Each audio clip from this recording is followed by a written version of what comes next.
जय जगन्नाथ कानू लाइफस्टाइल को स्वागत करुच्ची मु कानू एवं आज आम जा केन्द्रापड़ा जिलार एक ऐतिह्य संपन्न जगह जहाँकि सखीबट नाम नामित एवं एठी प्रायतः अनेक संख्यार भक्त आसी था जेहेतु आज यज्ञर पूर्णाहुति रोचे एवं सखीबट ओडिशा टूरिज्म मान्यता पाई सहित नदीर लुणा नदीर कूल यह अवस्थित एवं बगड़ा तुणुपुर एवं बलरामपुर ढिओ बलरामपुर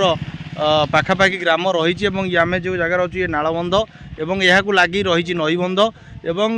से नदी आ नालर कूल सखीबट अवस्थित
आज जेहेतु यज्ञर पूर्णाहुतिर कार्यक्रम रही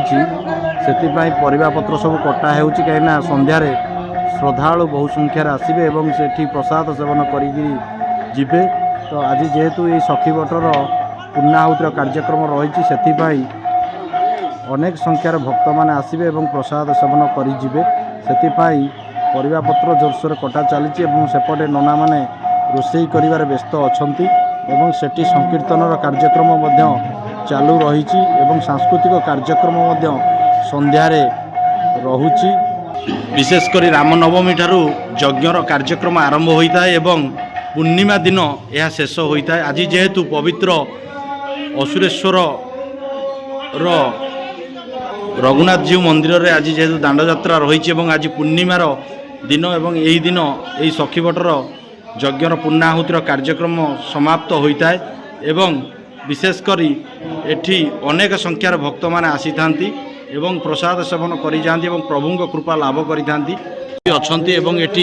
हर हर महादेव पूजा पाँच सहित जगन्नाथ बलभद्र सुभद्रा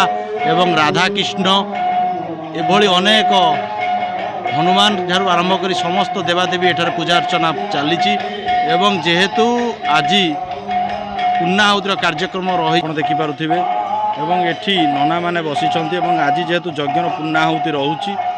तो मंदिर सामनार यज्ञर घर रही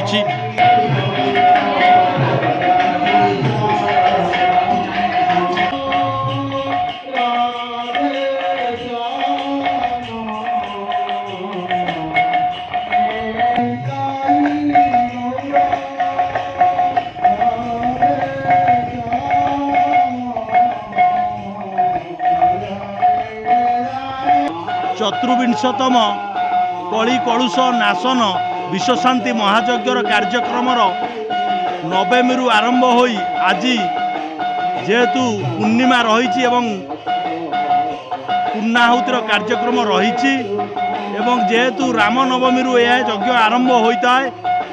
एवं पूर्णिमा दिन समापन होता है करी यही जगार जेहेतु अनेक संख्यार बटवृक्ष रही एवं एठी विशेषकर वर्षक 12 मास भितर सबुदिन ये छाई ही मिलता है एवं शांति ही लगी था कहीं एवं चैत्र मासर जो पवन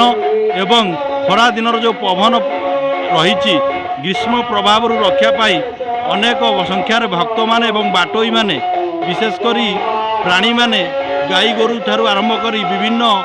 वन्य प्राणी माने समस्ते आसी एठारे विश्राम नहीं था ये वृक्ष तले बहुत शांति मिलता है जेहेतु ये हूँ सखी बट नाम नामित तो से ये जगार महात्म निश्चित भाव में निरा आज जेहेतु पूर्णाहुतिर कार्यक्रम रही यज्ञर पूर्णाहुतिर कार्यक्रम अनेक संख्यार श्रद्धालु आसवे एवं एठी प्रसाद सेवन करी जिबे एवं मनोरंजन सांस्कृतिक कार्यक्रम अनेक संख्यार भक्त मैंने एठाकू आसी थांती एमिति कि प्रतिदिन अनेक संख्यार विवाहर एवं व्रतघर एवं सबू पिला मौचुक ठारू आरंभ करी